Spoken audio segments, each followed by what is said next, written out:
Hello বন্ধুরা, সকলে কেমন আছো? আশা করছি সবাই ভালো আছো। এসো আজকে রেসিপিটা শুরু করা যাক। আজকে আমি তোমাদেরকে পনিরের রেসিপি বানিয়ে দেখাবো। তো চলো উপকরণগুলো দেখিয়ে দিই। এখানে আমি 2 প্যাকেট পনির নিয়েছি, মানে 400 গ্রাম। আর কাশ্মীরি লঙ্কার গুঁড়ো নিয়েছি 1 চামচ, পেঁয়াজ নিয়েছি 1.5 খানা, 2টো ছোট ক্যাপসিকাম নিয়েছি, পরিমাণ মতো লবণ, পরিমাণ মতো সর্ষের তেল নিয়েছি।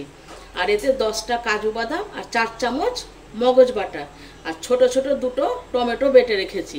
আর এখানে একটা গুঁড়ো মশলা জল দিয়ে ব্যাটা তৈরি করে রেখেছি। 1 চামচ আদা বাটা, 1 চামচ রসুন বাটা, 1 চামচ ধনে গুঁড়ো, 1 চামচ জিরে গুঁড়ো, আর লঙ্কার গুঁড়োটা তোমরা পরিমাণ বুঝিয়ে দেবে, যে যেমন ঝাল খাবে। আর 1 চামচ হলুদ দিয়েছি। তো চলো রান্নাটা শুরু করে দিই। কড়াই সর্ষের তেল দিয়েছি পরিমাণ মতো। এবারে তেলের মধ্যে আমি অল্প করে লবণ দিয়ে দিচ্ছি। লবণ দিয়ে যদি পনিরগুলো ভাজো তাহলে পনিরের ভিতরে লবণটাও ঢুকে আর পনিরগুলো কড়াইয়ের গায়ে আটকে যায় না। তেলটাকে ভালো করে গরম করে এবার গোটা কড়াইয়ে এরকম করে আমি গুলিয়ে দিচ্ছি।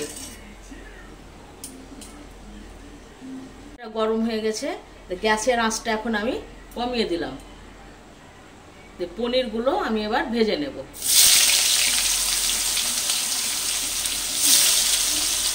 পনিরগুলো ভাজা হয়ে গেছে, দেখো কি সুন্দর হয়েছে, কড়াইয়ের গায়ে একটুও লাগেনি। দেখো এরকম করে লবণ দিয়ে ভাজবে, খুব সুন্দরভাবে ভাজা হবে। এবার আমি এগুলোকে অন্য পাত্রে উঠিয়ে রাখছি।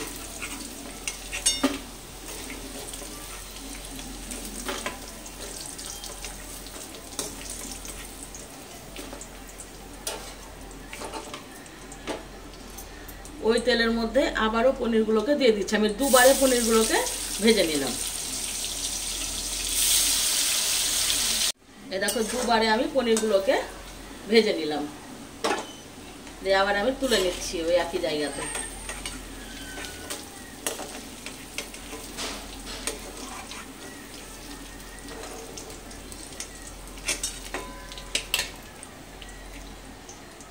এই দেখো কড়াইয়ে তেল আছে অনেকটা, ওই জন্য তেল লাগবে না আমার। এবার পেঁয়াজগুলো দিয়ে দিচ্ছি।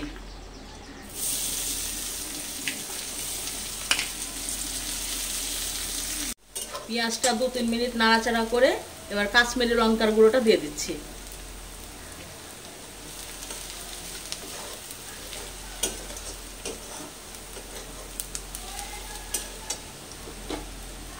এবার ক্যাপসিকাম গুলো দিয়ে দিচ্ছি।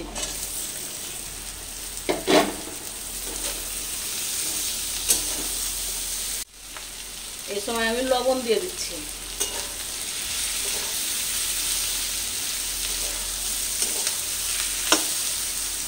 ক্যাপসিকামটা দিয়ে আবারও 3 থেকে 4 মিনিট মতন ভেজে নেবে।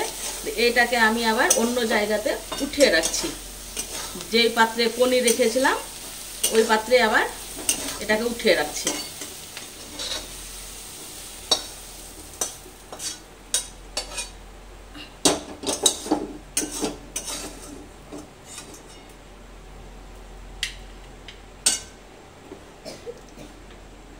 এই দেখো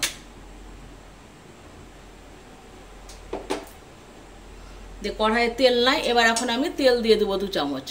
ওই কড়াইয়ে আমি 2 চামচ তেল দিয়েছি। গ্যাসের আঁচটাকে একদম কমিয়ে দিয়ে এই মশলার যেটা ব্যাটা তৈরি করে রেখেছিলাম, আদা রসুন বাটা, ধনে গুঁড়ো, জিরে গুঁড়ো, লঙ্কা গুঁড়ো, হলুদ, এখন এর মধ্যে আমি সব দিয়ে দিচ্ছি।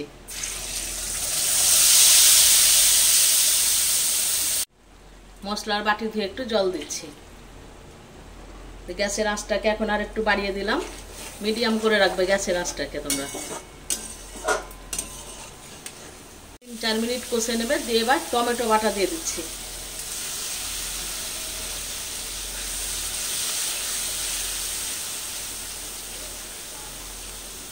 তিন চার মিনিট আবারও কষে নিলাম, দিয়ে এবার মগজ আর কাজু বাদাম বাটা দিয়ে দিচ্ছি।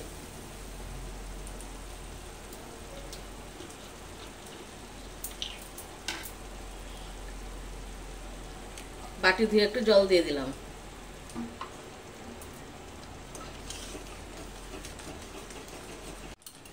এখন 2 চামচ তেল দিয়ে দিচ্ছি।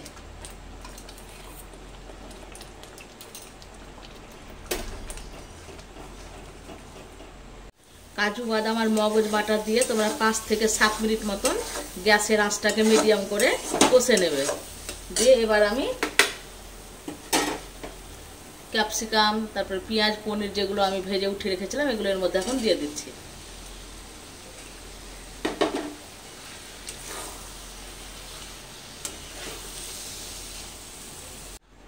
অল্প পরিমাণে একটু জল দিলাম, দিয়ে এখন এটাকে আর একটু ভালো করে কষে নেব।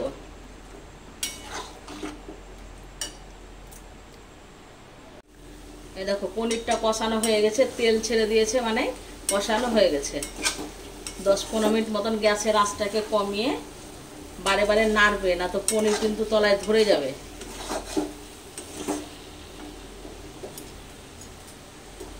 পাশের ওভেনে আমি একটু জল বসিয়ে দিয়েছিলাম, গরম জল আমি এবার ঢেলে দিচ্ছি অল্প করে।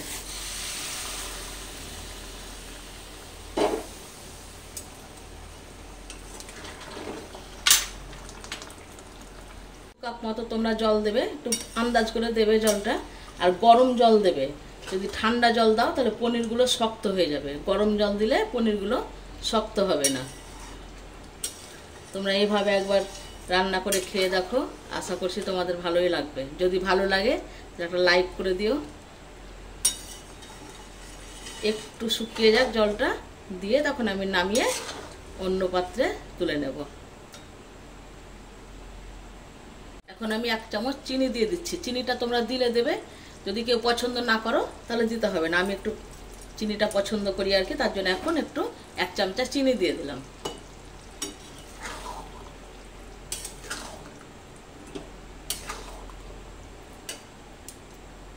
এই দেখো বন্ধু কি সুন্দর দেখো কালার হয়েছে, এরকম তেল ছেড়ে দেবে, তখনই বুঝতে পারবে তোমরা রান্নাটা এবার হয়ে গেছে।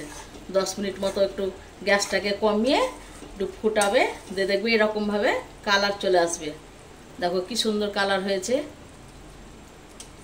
এবার আমি এটাকে অন্য পাত্রে তুলে নেব। গ্যাসটাকে অফ করে দিচ্ছি এবার। যদি ভালো লাগে তো অবশ্যই একটা লাইক করে দিও। এবারে আমি অন্য পাত্রে পনিরগুলোকে তুলে নিচ্ছি।